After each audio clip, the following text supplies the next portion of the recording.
Hi again. If you are not super familiar with 38, don't worry, this video is going to explain everything for you. So if you're considering purchasing property here, maybe you want to live here, maybe you want a vacation here, this is the video for you. I'm going to go over the top 15 things, I need more hands, that you should know whenever spending a significant amount of time on 38. So if you're not super familiar with it, then if you're looking at a map, then you're going to have 98 going east to west, and then there's going to be this little county highway that's a scenic route along the Gulf just south of 98, and that's going to be 38. It's about 24, 26 miles, something like that. I haven't clocked it, but I've seen both numbers, so just know 24, 26 miles, something like that. If you want to ride a bicycle and clock it for me and let me know in the comments down below what the mileage actually is, that would be kind of fun. But let's go into those top 15 things. If you're considering 38, you probably have a friend who talked to you about it. Maybe they're like, oh my gosh, I just went down to Seaside, had the greatest time, can't wait to go back, or maybe Rosemary Beach. The thing to know is you're going to hear about all these little communities, water sounds, watercolor, Seaside, Seagrove, Dune Lakes. This is all part of 30A. So we have multiple communities along this, 24, 26 mile stretch, and they all have very different personalities. So that's kind of the first thing to know, is that each different area is going to have a completely different personality. So maybe in Seaside, you're going to have kind of a more like younger, hip kind of vibe. It's a very urban development style. And then going on to like Rosemary Beach is going to be very kind of intimate and romantic, beautiful kind of New Orleans type style properties, just massive, pretty pricey, and amazing, very close to the beach. Alice Beach, of course, most people have heard of Alice Beach with their all white buildings, just absolutely immaculate. And each one of these is going to have their own personality, so it's good to get to know each one. If you haven't already subscribed to this channel, go ahead and do so now. You can hit that subscribe button and ding the bell so that you get notified every time I do another video, and this will help you to better understand 38 in general. The second thing to know about all of these different areas is that any of them is going to provide you with that really beachy feel. It's really nostalgic for me because I grew up on Fort Myers Beach and then, joined the Army, went away for a long time, and then moved to this area. And it just feels like home. It's very much a beach town, but not, I wouldn't say it's akin to like Panama City Beach or Panama City. It's significantly different. The price point is going to be much different. The clientele is going to be a little bit different, but it's a very nice area. It's beautifully manicured. There's so much to do. It seems like it's always beautiful, even when it's raining. It's beautiful. So you absolutely get that coastal living, beachy feel all along 38, regardless of the community that you find yourself, in. I kind of touched on it a little bit when I said that 38 is not quite like Panama City or Panama City Beach. And this is the third thing I want to go over, and that's the price point. The real estate price point here on 38 is a bit higher than the rest of the coast. You could get, a property on 38 that would cost you quite literally 4 times as much as Navarre Beach. Now the feel is going to be completely different, obviously. If you're not super familiar with Navarre Beach, it's about an hour to an hour and a half, depending on where on 38 you are, but about an hour to an hour and a half west. This is going to be on a national seashore, so a lot more secluded, not a lot of access points, whereas on 38, you're right there on the coast, you have very quick access to 98, and it's just a bit more lively, a whole lot more to do. It caters a whole lot more to short-term renters and just tourists in general. Having that type of popularity and desire to come to this specific area has absolutely increased the property values and prices over time. 38 used to basically not be anything. It was just this dirt road down here and nobody really knew of it. It was, just kind of a mosquito infested, side of the water kind of thing. But it has grown and been developed so much, and so many people absolutely love it here that things have grown exponentially, and we don't see an end to that. So keep in mind the prices here are a little bit higher compared to our neighbors. The fourth item I want to tell you about is the rental potential. So like I said, everybody wants to come here. 38 is absolutely amazing for a lot of things. And so Tons of people want to come here. So there is a very high potential for great rental income, whether you're purchasing a condo or a house. If you're coming to the area, but you're thinking, I kind of want to maintain a property in the mountains too. I kind of like to have both. We see that a lot. Like, I understand it. You can absolutely purchase a vacation rental or, second home down here and rent it out during the times that you're not using it and just block off those dates that you want to use it and still turn a profit, depending on how much money you put down, especially with interest rates the way they are. But it is a great investment. That equity is only going to continue to rise. So rental income in this area is fantastic. The fifth item I want to go over is hurricanes.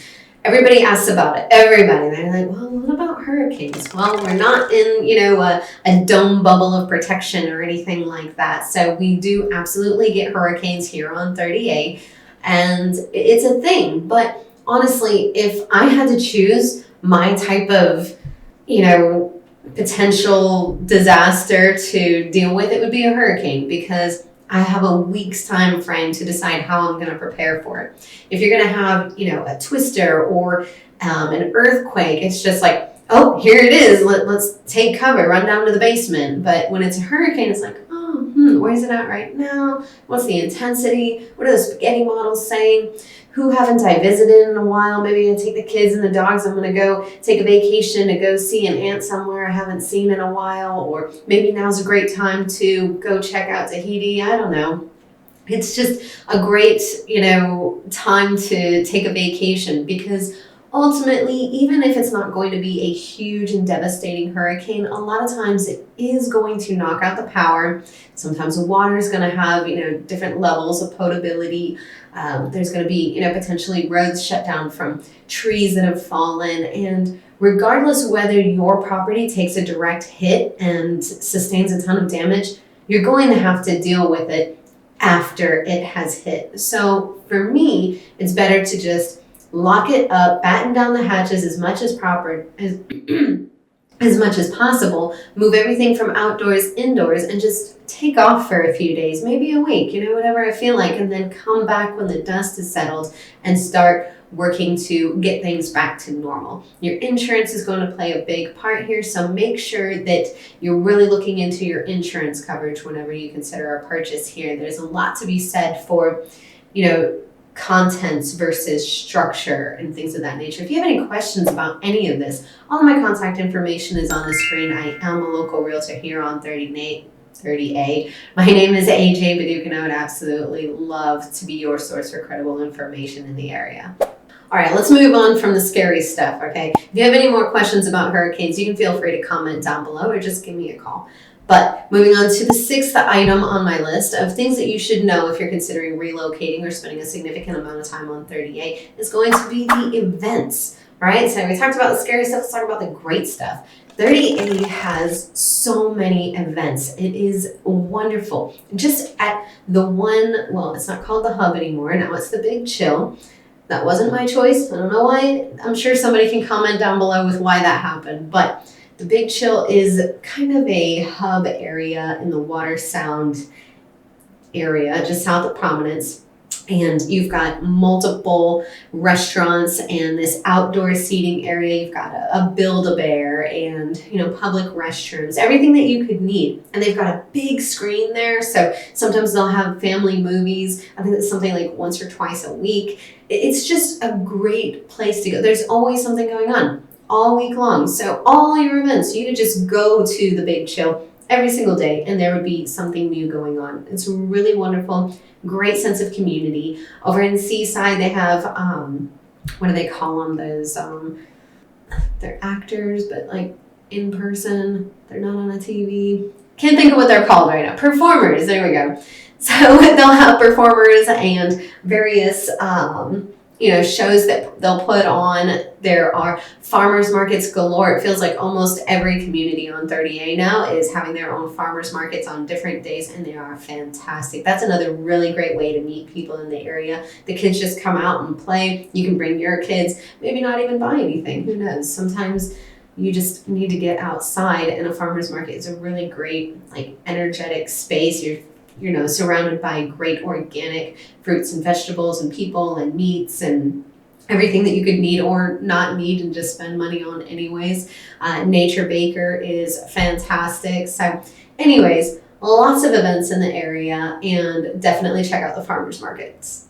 The seventh thing I want to go over is that you don't just have the beach here on 38. I mean, you definitely have the beach here, but you also have various, parks and, just parks.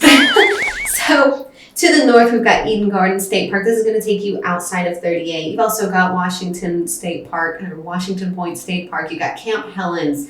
You've got, what's that other one?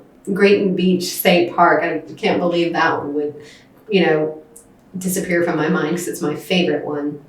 But a lot of these will offer both primitive and, trailer style camping. You can go on hikes. There's so much. Obviously, our hiking is going to be a little bit different than, in a northern state or somewhere with mountains. Ours is pretty flat. It doesn't take a whole lot of skill to get up these rocky terraces here, but they're still there nonetheless. So if you enjoy walking about, this is a great area for that. You can even take your off-road vehicles through there. So a friend of mine and his truck, we went out there when it was super muddy out into the Washington State Park. That was fantastic. So lots to do here if you're not necessarily a beach fan. That leads us into number 8, which are the walking paths. So we have the Tampucci Trail, which runs the entire length of 28. You can walk it, you can bike it, you can rollerblade, whatever you want. It's there for you, and you're getting these different views the entire time you're walking, or whatever means you're using to exercise on it. You've got coastal Dune Lakes and amazing architecture, different styles of buildings. You're going to have like peekaboo views of the Gulf. Just awesome. So if you're like me and when you try to run, you get super bored because you're looking at the same thing over and over again, the Tampucci Trail is really great for giving you different kind of visual stimuli whenever you're walking or running, so that you can maintain that motivation to just keep going, especially if you're setting mile markers or whatever. You're like, oh, I'm super close to, this Dune Lake or this one specific house that I love looking at. So it's just kind of nice, that it's there, it's safe. You can just, put your headphones in and just go running. The 9th item I want to go over as far as things to do on 38 is the shopping and dining. So especially if you're only going to be here for a short time, maybe you're purchasing a second home or investment property and you're just going to be visiting here and there, you're probably not going to want to do a ton of cooking. At least I wouldn't. I live here full time and I don't want to do any cooking, so I'm not particularly good at it.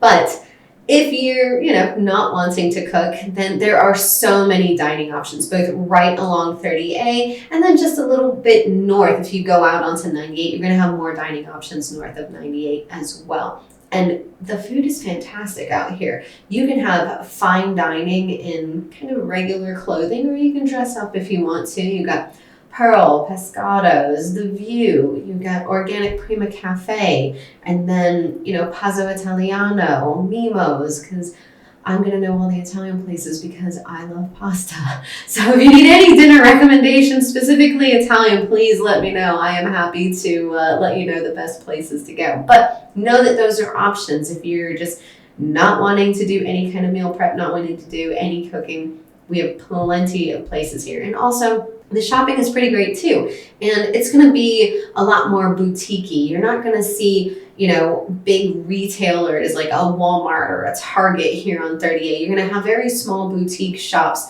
and they're fantastic. They have great options, some of the cutest beachwear or linen clothes that you will find anywhere. I find all my best linen attire. I don't know if there's a huge calling for that, but I love linen clothes, and they've got it on 38, and I absolutely love it. So definitely, if you're into that, the shopping here is great. The 10th item I want to go over is super obvious, and that's going to be the beach. We do have, the Gulf right there on the south side of 38, and it is absolutely amazing. All the stories that you've heard about it are true. It's beautiful. Very, emerald colored waters. There's a huge, shallow area, and then a sandbank or sandbar, and then it gets a bit deeper.